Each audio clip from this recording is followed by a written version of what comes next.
And after weeks of relief, diesel prices appear to be on the rise again, partly in response to the volatility in the energy market over concerns about supply from Europe and unstable foreign exchange rates. For many businesses, sustaining production for the Yuletide season might not be business as usual, especially at a time when inflation has eroded consumers' purchasing power and inventory of unsold goods continue to rise. Demand for diesel is consistently strong because the fuel is used across the world for freight transport. According to analysts, increased fuel, that is, diesel imports by Europe from the US and China, will reduce exports to South America and Africa. Joining us to make sense of this is Sumbo Badijoko, public affairs analyst. He joins us virtually. Hello, good to have you join us today. Hello, good morning. It's good to be here again. All right, as always. Well, in Nigeria now, diesel has risen from as low as 300 naira per litre earlier in the year to as high as 900 naira per litre. And according to industry experts, these high prices are said to persist or even worsen as diesel inventories in key hubs have fallen to levels not seen in 40 years. Talk to us. How does this make you feel? What are your thoughts? It's a very terrible and pathetic situation that we have found ourselves in Nigeria now, because and it's all a product of inactions of the government over the years. As an oil producing nation, we are not supposed to be importing refined petroleum products, but unfortunately we are importing refined petroleum products, and that is the reason why we are in this mess. Had it been we are not importing, whatever happens in the global market will be to our advantage. But because we also import refined petroleum products, whatever happens in the global market will definitely have an impact on our own local economy as well as our petroleum industry in Nigeria. So that's why we are having this crisis within the oil sector, being a spillover effect of the global crisis that All right. Well, quickly now, let's just look at the impact of the current exchange rates in the parallel market. We see dollar exchanging as high as over 800 naira to the dollar. What is the impact of this on diesel importers and traders? The impact is because diesel has been deregulated, fully deregulated for the past 10 or 15 years or thereabouts. And because of this full deregulation, there is not going to be any form of subsidized forex for the importation of diesel. It means the importers will have to source for the forex whichever way they can, and that is why they go to the parallel markets. And in the parallel market, they are going to be competing with other group of people that also need forex for some other uses, and that is what. And of course, we know there is every racketeering going on in that sector. The current proposed redesign of the Naira by the CBN has prompted those who have stashed the Naira in their homes to now begin to exchange Naira to foreign currency. So this has increased the demand for Forex in the parallel market and, of course, jacking up the price. So because the price of Naira, the value of dollar to Naira is going up, it's going to affect the landing cost of the diesel. Since there is no subsidy on it, whatever value it comes in with is what would be. All right. If I hear you correctly, you're talking about how that, well, this particular industry is no longer subsidized, or let's say this particular product is no longer subsidized. And what that means is that when the exchange rate keeps going haywire, it keeps affecting the landing cost and some other things. And at the end of the day, even the consumers will also feel the impact or the brunt of that. Please go ahead. You can continue from where you stopped earlier, sir. Yeah, as I said, the market is regulated, and of course, there is no subsidized forex for the importation of diesel, meaning that whatever is the landing cost is what will determine the local price. And because it's deregulated, the price is not determined by the regulatory agency. And of course, the marketers will be the one to determine whichever price that is suitable and favorable to them. Now, diesel is one thing that connects to every other sector. It powers the industry, it involves in logistics, it's involved in communication, and that's why every other sector would now be affected. There are so many industries that are being powered by diesel because the regular power electricity is not available. And where it is available, it is epileptic. So it's not really reliable to that extent.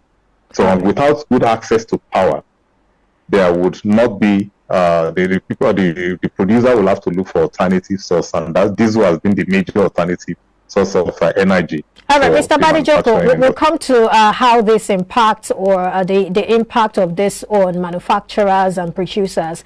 But then, you talked about the fact that there is no subsidy for exchange rate, for diesel importers. Now, is it about time the CBN started working on creating a window for them, or we don't have to do that since it's a deregulated sector?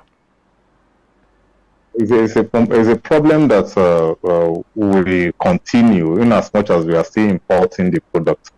The CBN can do little, even if they start giving them. The Nigerian factor will still set in. We don't have a sole importer. We have several of them, and if some get and the others do not get, there will still be crisis within the market. The way forward is to have refining capacity. And as at the last report, Dangote refinery is about 97% completed now. If that information is true, it means in the next 5 months we should be out of this mess. All right. Well, the rise in energy prices has implications for, the cost of locally manufactured goods and also cost of services. Manufacturers have, started working on this. What they are doing now is cost cutting, product selection, and prioritization, and also they are expanding investment in the development and production of raw materials locally. Now, while this might be seen as laudable, I'd like us to take a look at some of the impacts. For example, when they talk about cost cutting, what exactly are they talking about? How can that be achieved without maybe tampering with, the human resources, maybe having to lay some persons off, or tampering with the quality of products? They may not echo it loudly, but definitely it will affect some personnel costs. Because when you say cut costs, it means you're bringing down the overhead. It means you have to reduce the cost of production in whichever way we can. Part of way to reduce this is looking at the source of raw material. If you can source it locally, you go for local alternative. You can streamline the hours of production so that you consume less of diesel. You can also bring in the use of technology, machine that would produce faster than the human being. So in all, there is no way that some job loss will not occur. It's just that they deliberately there are silence on it due to the unemployment figure that we already have, which is alarming. But there's no way you will bring down cost of production in manufacturing sector without looking in the direction of course, reduction in the personnel, because they also draw salaries and wages at the end of the month, and reduction in that is also going to be part of. Some will go into casualization rather than recruiting permanent staff. They go for contract staff specifically for production purpose, and once the warehouses are filled up, they lay them off for the time being and they invite them back again. So they would not go for full staff but casualization to accelerate production and lay off the staff, and the staff that they can maintain will be kept in the organization, and of course those ones will just be doing maintenance services. What will be the implication of this, really, if that's the route many of them are going?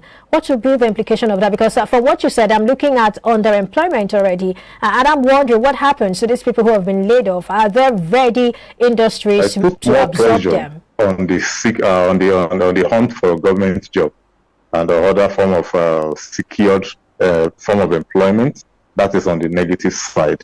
On the positive side, if they are paid off, some may now begin to look inward at what they could do by themselves. It means there may be a likely slight increase in the SMEs, because some will go into investing in their own skills and starting up on their own. So that is a two-way thing, but of course people will look at the negative side because of the other factors that would have to be in place for a private establishment to thrive. All right. Now, when they say local manufacturing of raw materials, does that speak to import substitution? If you can hear me, Mr. Badijoku, I was asking, some of the manufacturers are trying to address this issue by cost cutting and some other things which you have mentioned earlier. And another thing they are doing is local manufacturing of raw materials. And I'm asking if that actually speaks to import substitution. If you can hear me, please. Can you go back on that question? There was a skip at some, so I didn't get the full question. Okay, I was asking if local manufacturing of raw materials speak to import substitution. Are they the same thing? Yes, it is, because when you don't import, it means you're sourcing locally. The main problem that we're having with local raw materials are, one, we do not have sufficient produce, raw materials enough. Then these are linked to the insecurity in some of the agricultural-based area. And the other problem is the problem of storage. We do not have enough storage facility to preserve this thing to the time when they are going to be needed, or from the time when they are manufactured, when they are produced, to the time when they would be needed.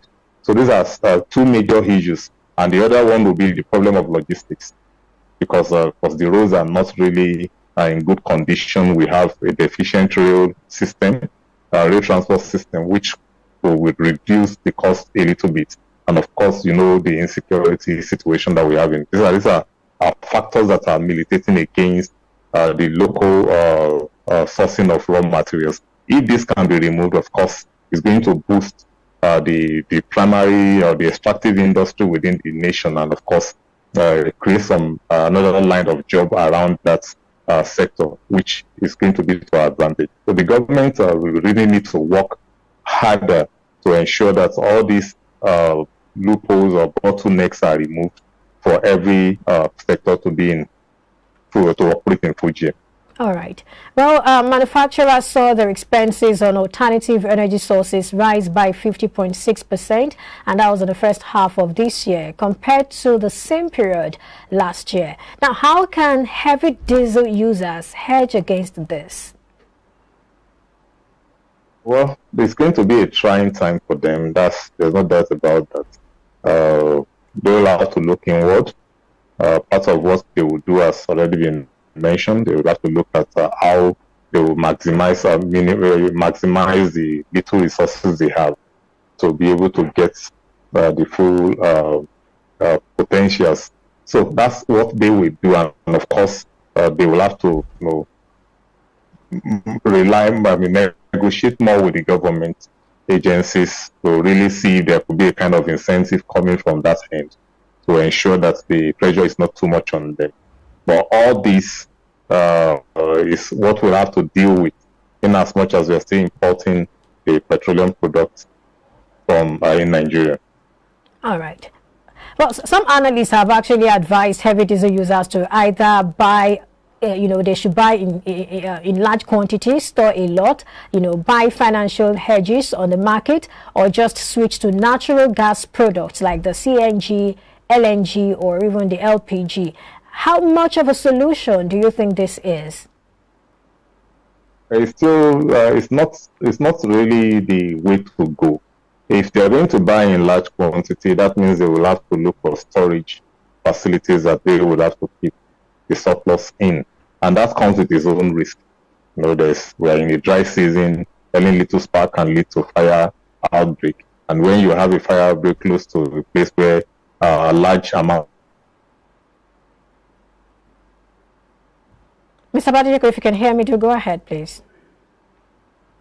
All right, Mr. Badijoku right there talking about how some of these marketers or some of these manufacturers can hedge against, some of these issues, basically the high price of diesel. And for him, he doesn't totally believe that storing large quantities is actually the way to go, because, we know the season we are in and we know what can happen as a result of that. If you can hear me, do go ahead, please. Yeah, if you can hear me, I was saying that because the very volatile period to be petroleum products, diesel, for instance, in some areas, because any little spark can lead to disaster, and when you have that, it's going to cause some problem. And if they're going to convert to gas, that that means they have to first install facilities that can accommodate. They may not have equipment that are powered by gas. That means they have to do an overhaul, turnaround maintenance or an overhauling of the entire machinery to be able to work on the ones that are compatible to gasoline. So these are things that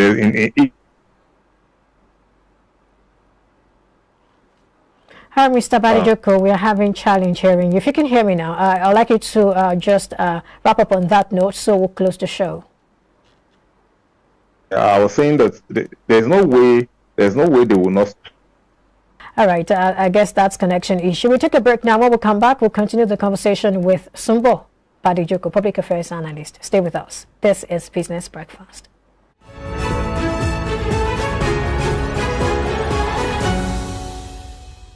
All right, and we still have Sumbo Badejoko right here with us. Thanks for joining us again, Sumbo. Thank you for having me. All right, very quickly, let's close with this particular one now. According to the Director General of Manufacturers Association of Nigeria, that's MAN, or that's Segun Ajayi Kadir, manufacturers are carrying out further investments in the electricity value chain, and they are committing to adding 10,000 megawatts to the current electricity distributed in the country. What are your thoughts, and how far can this take us? It's a welcome development. In fact, it's even the direction to go. I've always maintained that the grid system that we are using is not really good for industrialization. And if the Manufacturers Association of Nigeria is coming to boost the distribution by 10,000 megawatts, it's going to work on one condition, and that is to remove the legislative bottleneck, the legislative barrier on power distribution and transmission in the nation. Because as we speak, electricity is still on the exclusive list, meaning the federal government is the only one that can really act upon it, and it's an exclusive affair. So for that to be effective, the grid will need to be decentralized. The industrial area would need to have their own concentrated grid, not that the same grid will serve both the industries and the residential area. That's one of the problems that we are having, and that is why there is problem in the area of distribution, which is affecting the manufacturing industry. If that aspect can be worked upon, then the innovation being brought in by MAN is going to be very effective, and it's the way forward. Well, talking about power decentralization, I think that's in the works now. We know that the National Assembly is actually working hard on something like that. But quickly, in closing, let's have your final thought, basically. Yeah, well, I would want to help. What is it called? I want to end on this optimistic note that, well, there are measures being put in place that the coming year is going to be good if there are no, God forbid, any form of emergency or unforeseen circumstance. Because with the innovation being brought by the Manufacturers Association, with Dangote coming on board, with Port Harcourt Refinery coming on board, the petroleum or diesel crisis will go down. And with Siemens also helping in the transmission and the reworking of the grid, there will be improved in the real power, the power sector. So when these are in place, of course, we will have a very robust manufacturing industrialization process going on, and of course that would spill out on our GDP, which is something that the nation will be really in need of come next year. All right. Thank you so much for sharing your thoughts with us on the show today. Yeah, it's always a pleasure. All right. We've been speaking with Sumbo Badejoko, Public Affairs Analyst. Well, telcos as well as deposit money banks, DMBs, will now be saddled with responsibility to withhold value-added tax, VAT, charged on all taxable supplies made to them, which will subsequently be remitted to the federal government account. We'll be right back to talk about this. Stay with us.